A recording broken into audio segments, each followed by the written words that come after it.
I craved the unknown. I sought forgotten narratives, hidden truths. Libraries were my haven, dusty tomes my treasure maps. One day, a faded manuscript whispered of a secret society, the Freemasons and their clandestine rituals. A small, forgotten town, mentioned only in passing, became my obsession. Ethan packed his bag, his heart pounding with anticipation. He journeyed for days, the manuscript his only guide. As he neared the town, the air grew heavy, thick with an eerie silence. The town stood frozen in time, its buildings dilapidated, its streets deserted. The town was a ghost. Buildings stood skeletal against the grey sky. Windows were vacant eyes. The silence was absolute, save for the wind whistling through broken panes. Ethan felt a chill, a sense of trespass in a place long abandoned. A crude map pointed to a building at the town's edge. A lodge, the script called it. The image sent a tremor through me. Was this the place of secret rituals? Of whispers in the dark? The road was lost to time, consumed by weeds and cracked pavement. Ethan walked with a growing unease, each step echoing in the stillness. As he approached the lodge, he saw it. A symbol etched above the door, a compass and square intertwined. I reached out and touched the symbol, the stone rough beneath my fingers. The lodge was a monolith, dark and imposing. Its stone facade was weathered, the windows opaque with grime. The oak door hung askew as though forced open long ago. Inside, the air was stale and thick with dust. Cobwebs draped the room like ghostly shrouds. Furniture lay in disarray, overturned chairs, a table split down the middle. It was as though a struggle had taken place, frozen in time. Ethan moved cautiously, his footsteps echoing in the silence. He ran a hand along a wall, feeling for a light switch. His fingers brushed against something cold and metallic, a sconce. With a click, a single bulb flickered to life, casting long, dancing shadows. I was in a large meeting hall. At the far end, a stage rose, draped in faded velvet curtains. The book was ancient, its leather cover cracked and worn. Ethan touched it lightly, feeling the texture of centuries beneath his fingertips. As he opened it, a musty odor arose, the scent of forgotten things. The script was unfamiliar, filled with strange symbols and diagrams. I heard a noise, a soft whisper coming from the shadows behind the stage. I froze, my heart pounding in my chest. I strained to listen, but there was only silence. Suddenly, a floorboard creaked above him. The sound was unmistakable. Someone was watching him. Ethan turned, his eyes scanning the darkness. I backed away from the stage, towards the lodge's entrance. I needed to leave, to escape the suffocating confines of the building.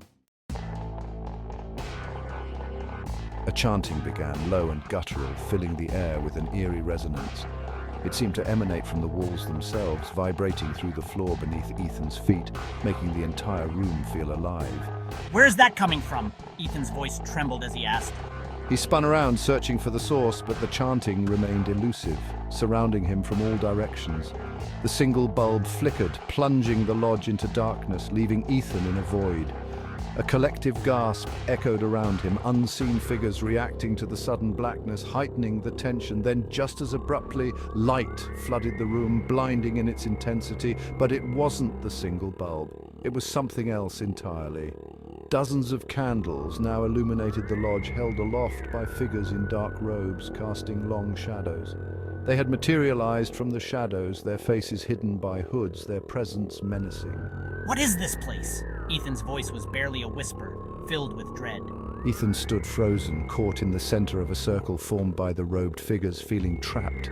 The chanting grew louder, more insistent, echoing in his ears.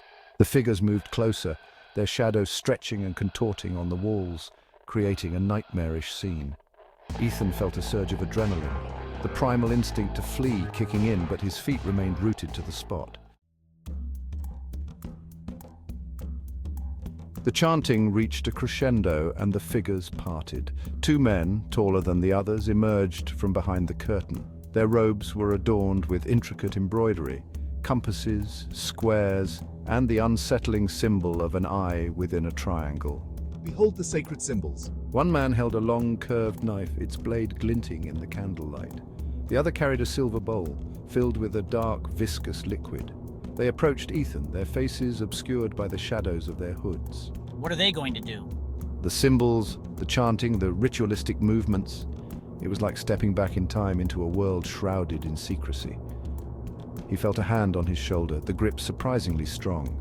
He looked up into the darkness of the hood, searching for a glimmer of humanity, of reassurance. There's no escape from this. The robed figures parted, forming a path to the stage, their movements synchronized as if guided by an unseen force. Ethan was nudged forward, the pressure of unseen hands urging him onward, compelling him to move despite his growing fear. He stumbled, his legs feeling like lead, each step a monumental effort as if the very air around him was thickening. The chanting continued, a rhythmic pulse that seemed to reverberate in his very bones, echoing the beat of his own heart. He was led up the steps and onto the stage, the weight of the moment pressing down on him. The two figures stood before him, their faces still hidden, shrouded in mystery and darkness.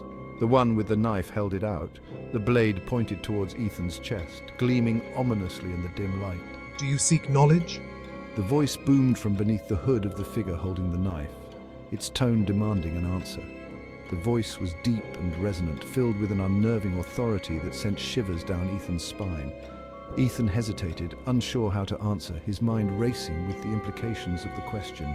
He'd always sought knowledge, but this was a test of his very soul.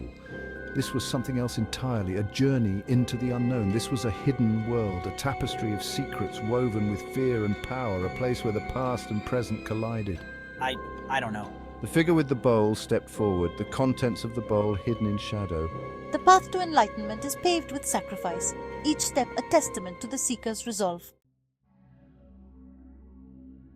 The smell hit Ethan first, a coppery metallic tang that made his stomach churn. He looked down at the liquid, its surface as black and unyielding as obsidian. Drink. Embrace the knowledge that has been hidden for centuries. Ethan glanced at the faces of the robed figures surrounding him. They were impassive, their features obscured by the shadows of their hoods. Were they witnesses or participants in this bizarre ritual? Were they men or something else entirely? His mind raced, weighing his options. The decision he made in the next few heartbeats would determine his fate. Ethan, his throat dry, took the bowl. The metal was ice cold against his skin. He looked into the dark liquid, its surface reflecting a distorted image of his own terrified face. He closed his eyes and drank. The liquid was thick and cloying, like swallowing blood and ash. It burned its way down his throat, leaving a trail of fire in its wake. He gagged, but the figures held him fast, forcing him to swallow. When the bowl was empty, they released him. He stumbled back, his stomach churning. You are now bound to us, bound by blood and oath to protect our secrets. The figures chanted in response, their voices echoing around him. Ethan's head spun. A searing pain erupted in Ethan's mind, a blinding white light behind his eyes. It felt as if his very thoughts were being torn apart, each fragment screaming in agony. The chanting grew louder, morphing into a high-pitched whine that seemed to pierce his very soul. The sound waves vibrated through his entire being, resonating with an ancient power. He cried out, collapsing to his knees, clutching his head. The ground beneath him felt like it was shifting, as if the very earth was reacting to his torment. He felt something shift within him, a fundamental realignment of his being. It was as if his very essence was being rewritten, each cell vibrating with newfound energy. It was as though a dam had broken, unleashing a torrent of knowledge and power that threatened to overwhelm him. The flood of information was both exhilarating and terrifying, a deluge of ancient wisdom. He saw symbols, equations, diagrams that made no sense yet felt instinctively familiar. They danced before his eyes, each one unlocking a piece of the puzzle that was his transformation. The pain intensified, spreading from his head to engulf his entire body. His veins glowed with an otherworldly light, as if his blood had turned to liquid fire. He felt his muscles spasm, his bones creak. It was as if his body was being reforged, each sinew and bone reshaped by an unseen hand. He was vaguely aware of the robed figures closing in, their touch no longer threatening but strangely comforting. Their presence was a balm to his tortured soul, a promise of understanding and guidance. Then, as suddenly as it began, the pain receded. The intense light behind his eyes dimmed, leaving behind a sense of clarity and purpose. Ethan lay gasping on the floor, his body slick with sweat. Each breath felt like a victory, a testament to his endurance. He felt drained, emptied, yet strangely exhilarated. The exhaustion was profound, but so was the sense of achievement. He looked up at the robed figures, his vision clearing. Their faces, once shrouded in mystery, now seemed familiar and welcoming. The world seemed different, sharper, more defined. Colors were more vibrant, sounds more distinct, as if he had been given new senses. He understood the symbols, the rituals, the ancient knowledge that had been passed down through generations. It was as if he had been reborn, a new being with a profound connection to the past and a clear vision of the future. The figures dispersed, melting back into the shadows. Ethan was left alone on the stage, the remnants of the ceremony scattered around him. The candles flickered, casting long, dancing shadows on the walls. The silence was deafening. He stood, his legs shaky beneath him. He made his way down from the stage, each step slow and deliberate. He paused to look at the open book on the altar. He could read it now, understand its cryptic script and arcane diagrams. As he reached the door, he glanced back at the lodge. It seemed different now. Less menacing, more welcoming. He felt a tug of connection, a sense of belonging he had never experienced before. He stepped out into the night, the cool air invigorating against his skin. Ethan walked away from the forgotten town, his path illuminated by the moon and the faint glow of ancient knowledge.